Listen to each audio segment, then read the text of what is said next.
take you there?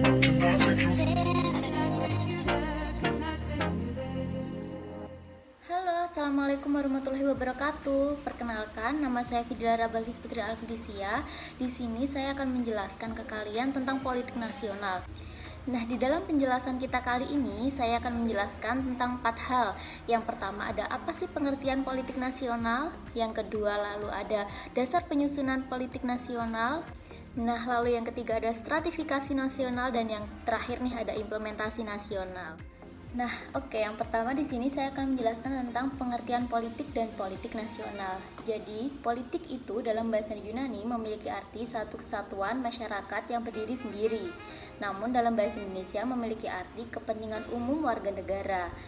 Nah, politik ini juga memiliki suatu rangkaian atau asas atau prinsip yang digunakan untuk mencapai tujuan tertentu.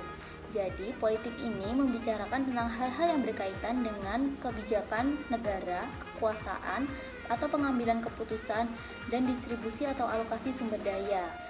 Nah, jadi kita bisa artikan politik nasional ini sebagai kebijakan umum dan pengambilan kebijakan untuk mencapai tujuan atau cita-cita tertentu.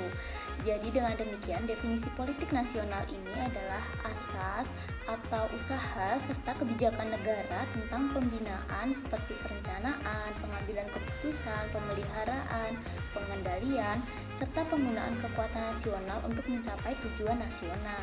Pembahasan yang kedua yang perlu kita bahas yaitu dasar pemikiran dan penyusunan politik nasional.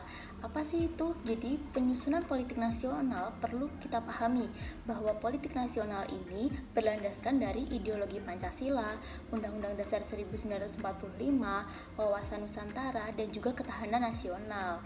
Nah, politik nasional ini sejak tahun 1985 telah berkembang pendapat yang mengatakan bahwa jajaran pemerintahan dan lembaga-lembaga dalam Undang-Undang Dasar 1945 ini merupakan suprastruktur politik.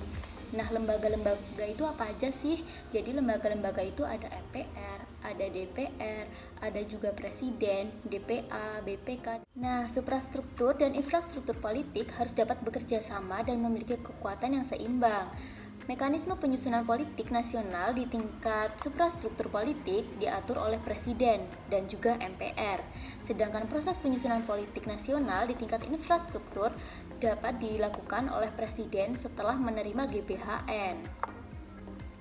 Nah, salah satu wujud pengaplikasian politik nasional dalam pemerintahan itu ada dua, yaitu ada otonomi daerah dan juga kewenangan daerah.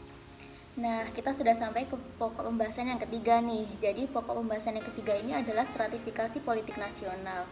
Nah, stratifikasi politik nasional di NKRI itu ada 5. Yang pertama, ada tingkat penentu kebijakan puncak. Jadi, tingkat penentu kebijakan puncak ini meliputi kebijakan tertinggi yang menyeluruh secara nasional dan mencakup penentuan undang-undang dasar.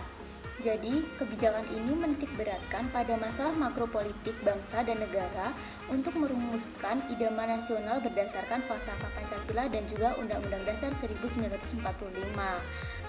Yang selanjutnya adalah kebijakan tingkat umum. Jadi tingkat kebijakan umum ini merupakan tingkat kebijakan di bawah tingkat kebijakan puncak yang lingkupnya menyeluruh nasional dan berisi mengenai masalah-masalah makro strategi guna mencapai idaman nasional dalam situasi dan kondisi tertentu. Nah, yang ketiga ada tingkat kebijakan khusus nih. Jadi, tingkat kebijakan khusus ini merupakan tingkat kebijakan terhadap suatu bidang utama pemerintah. Jadi, kebijakan ini adalah penjabaran kebijakan umum guna merumuskan strategi administrasi, sistem, dan prosedur dalam bidang tertentu. Wewenang kebijakan khusus ini berada di tangan menteri berdasarkan kebijakan tingkat di atasnya. Lalu yang keempat ada tingkat penentu kebijakan teknis. Jadi, tingkat penentu kebijakan teknis ini merupakan kebijakan teknis meliputi kebijakan dalam satu sektor dari bidang utama dalam bentuk prosedur serta teknis untuk mengimplementasikan rencana, program, dan kegiatan. Dan yang terakhir, ada tingkat penentu kebijakan di daerah. Jadi, tingkat penentu kebijakan di daerah ini seperti wewenang penentu pelaksanaan kebijakan pemerintah pusat di daerah. Jadi terletak pada gubernur dalam kedudukannya sebagai wakil pemerintah pusat di daerahnya masing-masing. Jadi seperti kepala daerah berwenang mengeluarkan kebijakan pemerintah daerah dengan persetujuan DPR. Kebijakan tersebut berbentuk seperti perda atau peraturan daerah tingkat 1 atau 2. Oke, kita telah sampai kepada pokok pembahasan yang terakhir, yaitu ada pokok pembahasan implementasi politik nasional. Jadi, implementasi politik nasional ini ada 4. Implementasi di bidang hukum, di bidang ekonomi, di bidang politik, dan juga di bidang pertahanan dan keamanan. Yang pertama yang kita bahas yaitu implementasi di bidang hukum. Seperti apa sih? Jadi, implementasi di bidang hukum ini seperti mengembangkan budaya hukum di semua lapisan masyarakat untuk terciptanya kesadaran dan kepatuhan hukum. Lalu ada juga menata sistem hukum nasional yang menyeluruh dan terpadu dengan mengakui dan menghormati hukum agama dan juga hukum adat. Yang selanjutnya ada implementasi di bidang ekonomi. Nah, implementasi di bidang ekonomi ini seperti mengoptimalkan peranan pemerintah dalam mengoreksi ketidaksempurnaan pasar.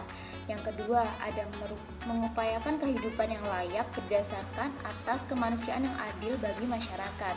Dan yang terakhir, contohnya seperti mengembangkan perekonomian yang berorientasi global sesuai kemajuan teknologi dengan membangun keunggulan di setiap daerah. Nah, yang selanjutnya kita sudah mencapai implementasi di bidang politik. Apa sih contohnya?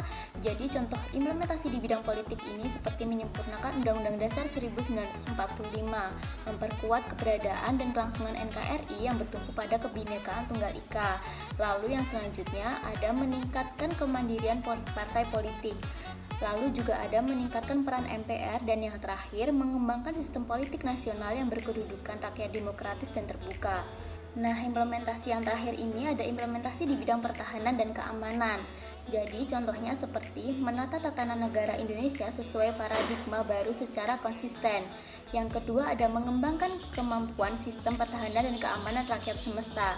Dan yang ketiga ada meningkatkan kualitas keprofesional TNI. Dan juga yang terakhir ada memperluas dan meningkatkan kualitas kerja secara bilateral. Oke, dapat kita simpulkan dari penjelasan saya yang di atas tadi bahwa politik nasional merupakan rangkaian asas, prinsip, jalan atau cara untuk mencapai tujuan tertentu.